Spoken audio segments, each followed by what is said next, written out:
लेकिन मध्य पूर्व के बारे में यह स्थिति साफ है कि अरबों की जिस जमीन पर इजराइल कब्जा करके बैठा है वो जमीन उसको खाली करना होगी।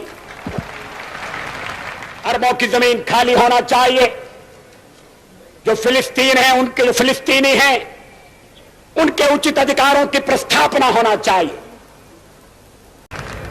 एक गलतफहमी पैदा की जा रही है।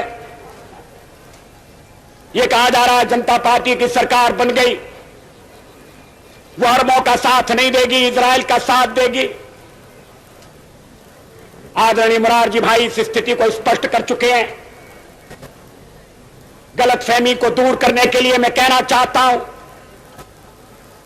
कि हम हर एक प्रश्न को गुण और अवगुण के आधार पर देखेंगे,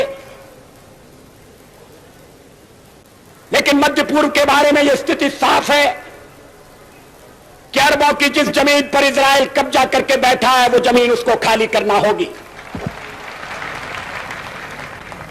आक्रमणकारी आक्रमण के फलों का उपभोग करे, यह हमें अपने संबंध में स्वीकार नहीं है। तो जो नियम हम पर लागू है वो औरों पर भी लागू होगा। अरबों की जमीन खाली होना चाहिए। जो फिलिस्तीन है, उनके जो फिलिस्तीनी हैं, उनके उचित अधिकारों की प्रस्थापना होना चाहिए। इजराइल के अस्तित्व को तो सोवियत रूस ने, अमेरिका ने भी स्वीकार किया है, हम भी स्वीकार कर चुके हैं।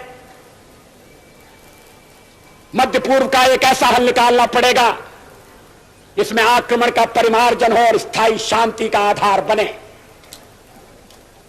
गलतफहमी की गुंजाइश कहां है?